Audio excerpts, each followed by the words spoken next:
ဆေးရုံကူးတင်ပုံမှာနှင်းကြီးကျိုတတိယလာတဲ့အချိန်မှာမောင်လွန်းရဲ့မျက်ဝန်းတွေကหนีရဲနေခဲ့ပြီသူအားလုံးကိုတိသွားပြီဆိုတာနှင်းကြီးကျိုရိပ်မိလိုက်ပါတယ်သူမကအားမရှိတဲ့လက်ကလေးနဲ့မောင်လွန်းရဲ့လက်ကိုခပ်ဖဖဆုပ်ကိုင်းညံပြုံးပြခဲ့တယ်မောင်လွန်းကျမကိုခွတ်လွတ်ပါနော်ပကံရဲ့အလှတွေကြားမှာပဲကျမဖြောဖြောကြီးအဆုံးသတ်ခြင်းခဲ့တာမို့လို့ပါအဲ့ဒီညကသူတို့နှစ်ယောက်စကားတွေအများကြီးပြောဖြစ်ခဲ့ကြတယ်ဒါပေမဲ့မောင်လုံးနှသိလိုက်တာကဒါဟာနောက်ဆုံးနှုတ်ဆက်ခြင်းဖြစ်နေမယ်ဆိုတာပါပဲမောင်လုံးခဏတာမိကနေအိပ်ပျော်သွားတဲ့အချိန်မနက်ခင်းလင်းအားကြီးအချိန်မှာတော့ကုတင်ပေါ်မှာနင်းရီချိုမရှိတော့ပါဘူးသူမရဲ့အဝတ်အစားတွေဆေးမှတ်တန်းစာအုပ်တွေအားလုံးကိုယူဆောင်သွားခဲ့ပြီဘေးကစပွဲကုံလေးပေါ်မှာတော့သူတို့ပထမဆုံးတွေ့တုန်းကနင်းရီချိုပတ်ထားတဲ့ပန်းလူရောင်ချီဘဝလေးနဲ့အတူစာအိတ်လေးတစ်အိတ်ကြံရစ်ထဲပါတယ်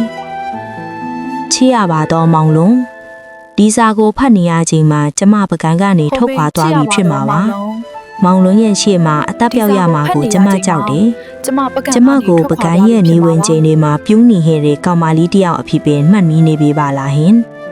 ကျမရဲ့နောက်ဆုံးရက်တွေကိုမောင်လုံးကနေဦးသပင်တွေလိုအေးမြအောင်လုပ်ပေးဟဲ့လို့ကြီးစုတင်ပါ၏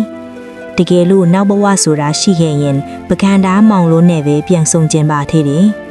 အဲ့ဒီအချိန်ကျရင်တော့ဦးအိုးတန်တွေကဝမ်းနဲ့စီအောင်မကောင်းတော့ပဲမောင်လိုးနဲ့ကျမရဲ့မင်္ဂလာတေးတန်တွေဖြစ်နေပါစီလို့ဆုတောင်းပါတယ်ပကံကိုချစ်တယ်လို့မောင်လုံးကိုလည်းအမြဲတမ်းချစ်မိမယ်နှင်းကြီးချိုမောင်လုံးဟာစာလေးကိုရင်ဘက်မှာကတ်ထားရင်ဆေးရုံဂရန်ဒါကနေပကံတခွင်ကိုငေးကြည့်နေမိတယ်အဝေးကနေဦးအိုးတန်ကတရှိစွာမြည်ဟင်းလိုနေတယ်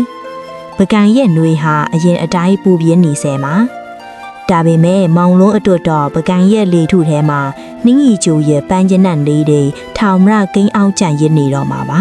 ။နှွေရောက်တိုင်းကြားရမယ့်ဦးအိုးတန်ဟာမောင်လုံးအတွက်တော့နှင်းကြီးကျိုရဲ့အလွမ်းတန်တွေဖြစ်နေတော့မှာပါ